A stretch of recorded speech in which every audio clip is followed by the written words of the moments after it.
Hi, I'm Nina Park and I'm in London shooting Netta Porter's party campaign. I'm gonna walk you through on how to create an elevated party look.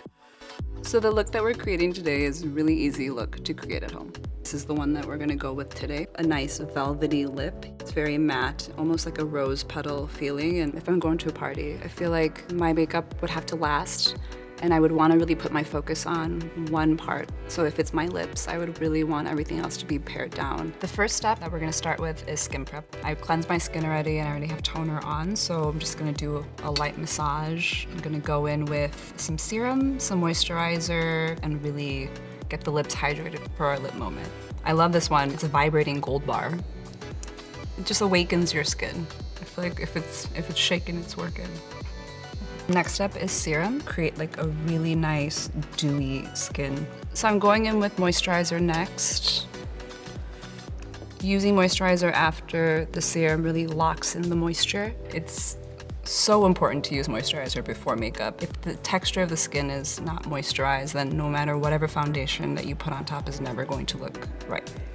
So I'm gonna go in with foundation next. I'm gonna do like 2 pumps to start. I think a lot of times I use so much SPF that my face is a lot lighter than the rest of my body. So a lot of times just to make it all even skin tone.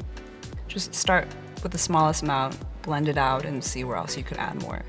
The cream foundation gives a little bit more coverage, but only in the places that you need it.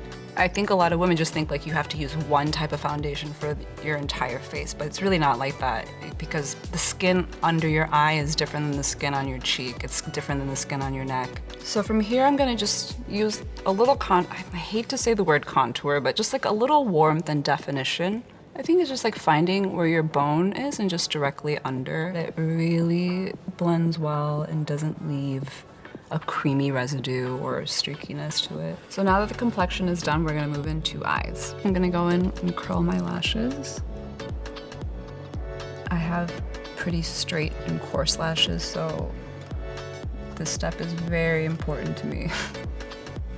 I feel like curling my lashes is my favorite part of any makeup look. So the next step is eyeshadows. I don't really want this to be an eye look. I don't want it to compete with the lips, so I really would just want a soft wash, maybe a little bit of dew or shine on the lids just to catch light. I like to use this one because it really does look like a natural shadow and not like such a tone on the eye. And all I really want to do is just define a little bit above the brow bone.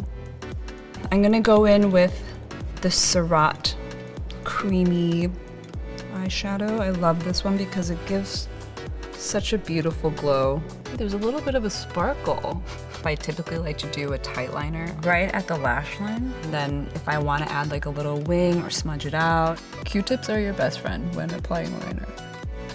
So I just finished my eyeliner. The final step is mascara. So I like to use waterproof mascara before actually applying on the mascara I want. The reason I do this is because my lashes are so coarse and straight that they don't stay up.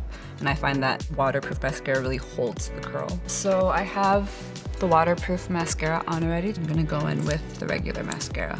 So now to finish off the look, and the main attraction is the lip. I'm gonna go in with a neutral color. I'm just starting at the outer because I really want to create the shadow on the outer corners of my mouth. It's like an optical illusion. My favorite trick is taking an eyeshadow applicator.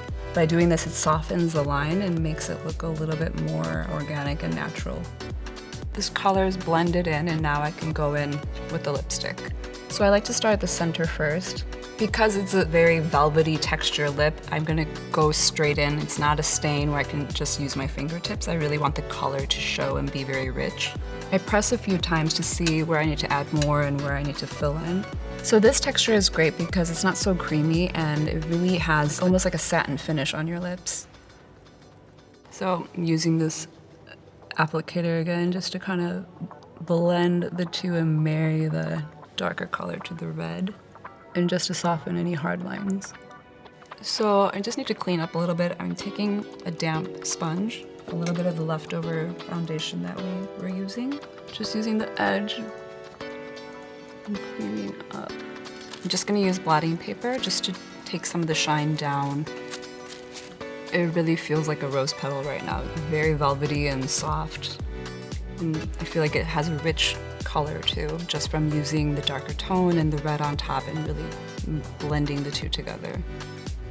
I wouldn't say there's one red lipstick that's great for one skin tone or anything like that. I think red lipstick is very personal, and it's many ways to create, using two different colors to create a whole new color in itself. So I think in that way, everyone could wear red lipstick.